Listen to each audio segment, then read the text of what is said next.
जय जोहार जय छत्तीसगढ़। मयारू छत्तीसगढ़ में आप भोरम देव के समस्त कार्यक्रम ला देखा और मयारू छत्तीसगढ़ ला सब्सक्राइब करके लाइक करके आशीर्वाद दो।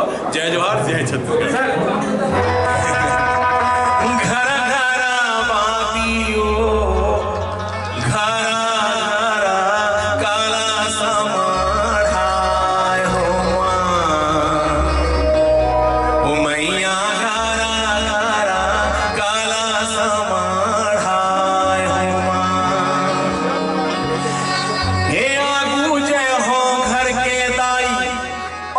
मंदिर में जाई नहीं तो पूजा पाठ ये ढकोसला सरंगी जंतर मंतर जमो तोरे चोचला।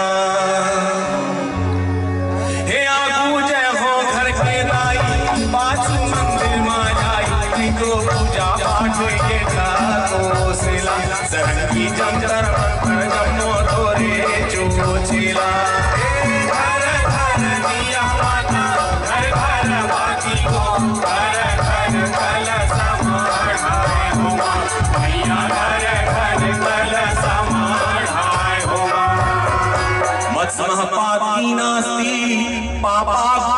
समान ही एवं ज्ञात्वा महादेवी यथा योग्यम तथा कुरु।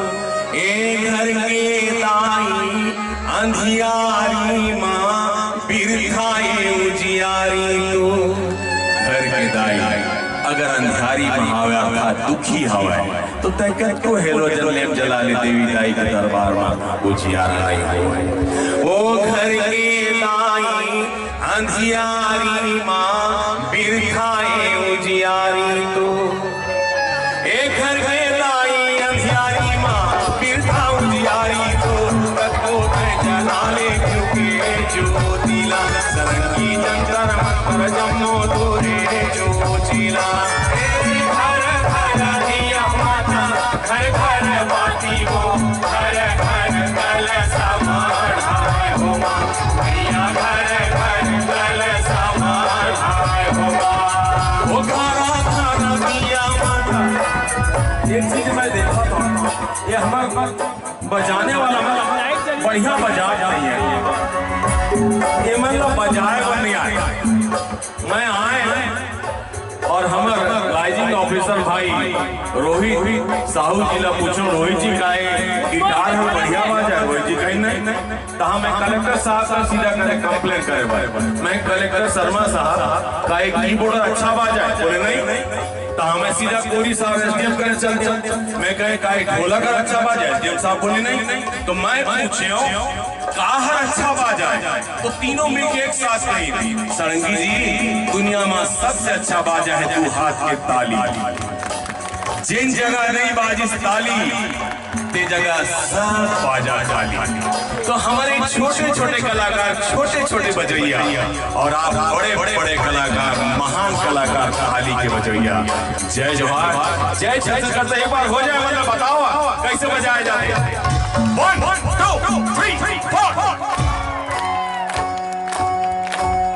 ये देखिए इसको कहते हैं बजाना। आप सीखिए जोर से। ओ खाना खाना दिया माता घर खाना बातियो खाना काला समाढ़ाए हो ओ मैया खाना काला समाढ़ाए हो घर घर दिया माता घर घर बातियो घर घर काला समाढ़ाए हो मैया घर घर काला समाढ़ाए हो।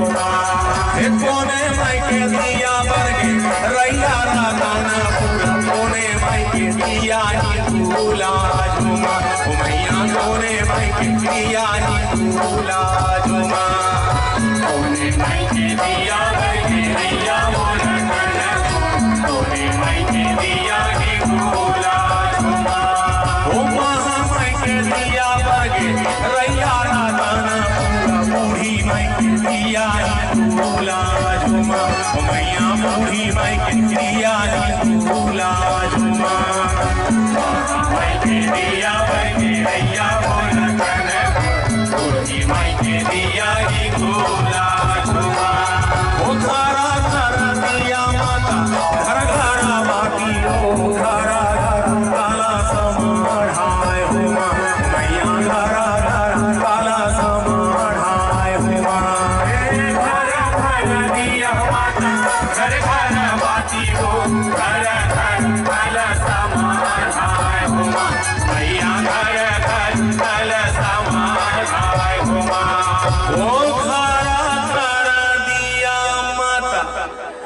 घर